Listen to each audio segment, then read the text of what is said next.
I hope this message finds everybody doing well. I thought today what we would talk about is what is my secret sauce to success? And it's not my marinara sauce, I promise you. But what are maybe if I had to boil down 3 things that have driven my success more than the top 10 things, I thought maybe it might be important to discuss those. And what I want to do is I'm going to break one down today. So the 3 sort of secrets to my success over the years has been, 1, the mental strength and the understanding of the importance of not only keeping my mind in the right place, but how do I correct, when I'm not in the right place, because nobody can be in the right place all the time. So that's 1. Second is my physical strength, my physical discipline, my process, day to day. And I think that's hugely important. And then the 3rd is my understanding of just how important game planning is. How do we build a game plan? How do we track a game plan? And then how do we build the activities around, ensuring our success with our game plan? Today, what I want to talk about is I want to talk about the first, and that's how do we keep ourselves in the right mental frame of mind so that we can be successful and that we're not sabotaging ourselves. So a couple of things that are true. One is that nothing I'm going to say this morning is something you haven't heard. I'm not going to say you haven't once or twice. You probably have heard 100 times. Some of you are aware of this and you're already with me, and that's great. And a lot of you hear it, but you haven't processed it or you don't believe it. So the first thing I'm going to say is that there is tons of neuroscience, and I'm no neuroscientist, that prove that for the most part, your life, my life, everybody's life, our happiness, our physical health, our success are being controlled by our thoughts. The brain is the most powerful organ, and it's not just the thing that helps us add, math, but it's also creating chemicals, it's releasing chemicals, there's reactions going on. And so if we're not in tune to that, then we're really, we're fighting with one hand tied behind our back. So the first thought is that if my mental thoughts are controlling my, my success, and the one thing I'm sure of is that you will never be able to accomplish anything in your life that you don't believe you can.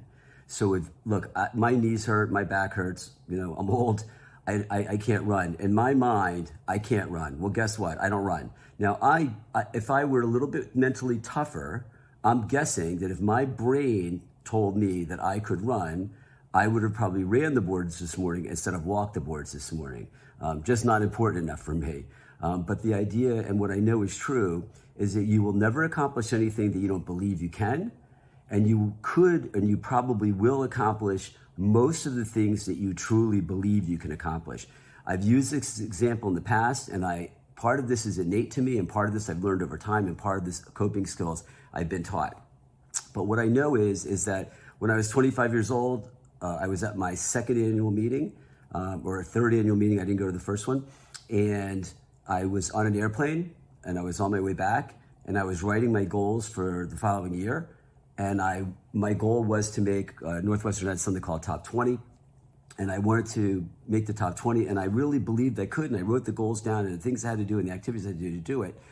And I'm sure I wasn't top 100. I might not have been top 200, in that meeting. And sure enough, the following year, I went to the annual meeting and I was number 18. And I believe in my heart, my soul, in my core, that the reason that I made that was because I made it a goal, I believed it, I wrote it down, I tracked it, and I followed it. So I'm going to give you a simple thought, and then I want to give you some coping skills. Simple thought. We are in a relationship business. So your success is determined by the number of relationships that you can create, and as importantly, the number of relationships you can keep. So when you think about it, that's our business, right? Now we have to be smart, and we have to have a process and function, and hopefully we're with good firms that can support us and we can do good work. But that is really the core of this. Now think about the relationships that you have in your life. So in your life, I know in my life, I have relationships where I love the husband, the wife's a drag, or love the wife, the husband's a drag. And in those relationships, or good guy, but he's a drag, I do not spend a lot of time with those people. And if you think about it for a minute, I imagine you'd say the same. We have choices about who we spend time with, who we do business with, who we deal with. So I would advise you to be very, very thoughtful about your mental state, your attitude, your personality, whatever, however you want to describe this, that you present to the world, that you present to prospects, you present to clients. I want my clients to want to talk to me. I have clients that I do not enjoy talking to. I'm sure you do as well. And the reality is I only talk to them because they pay me to talk to them.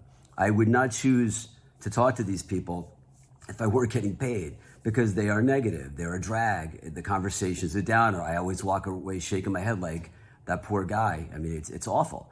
But the reality is it's okay because that's the client and they pay me. But think about if I were that guy, if I were the person that were somewhat negative, confrontational, disgruntled, unhappy, when people aren't buying you, when your success isn't working the way you think it should be, and maybe you're much smarter than other advisors that are more successful, it's possible that part of that might just be your mental process, your attitude, your ability to be happy, to be positive. So let's talk about that. Nobody wakes up every day, jumps out of bed, and says, "I'm so happy and I'm so motivated, and I can't wait to get to work so I can have the 6 or 7 or 8 appointments today and do whatever else I have to do today." I don't think that's a natural thing.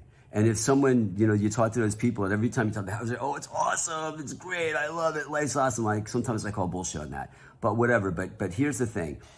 Nobody can control never being worried, never having concerns, even dread. I was a worrier for a long time. I always worried.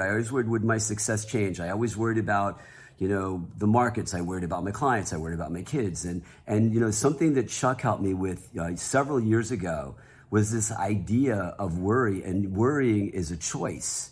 Being negative is a choice. And so I decided, several years ago that I wasn't going to worry anymore. And my choice is, or my mantra, my mental corrective, skill when it comes to worry is I used to worry, but I don't worry anymore because my life is beautiful. And when I find myself worrying, that's what I say to myself. So a couple of tips. It's fine to be negative at times because it's natural. It's fine to be worried. It's fine to be concerned. It's fine not to be the person, the life of the party. But the most important thing is you have to be able to recognize when that's happening. You have to have the ability to recognize when you feel, that you're going into that negative place, where you're going into that place where you feel defeated, where you feel like you can't accomplish, where you're concerned or you're worried or even you're sad. And then what you have to do is you have to have skills. You have to have predetermined, I basically call them videotapes, that you have to be able to play in your mind to bring yourself out. So I'm going to tell you that it's perfectly fine to be negative for 5 minutes. To say, "Oh, I can't believe I talked to that client for 2 years. They were going to buy that insurance and they just called me and said they weren't. This sucks. The business sucks. Everything sucks. This doesn't work." Give you 5 minutes, okay? And then it's time to snap out of it. And the way you snap out of that and the way I snap out of it is I have 5 sets of mantras that are pre-recorded in my brain, which I probably say 10 times a day. And some of them go something like this. My first thought when I wake up in the morning is how lucky I am.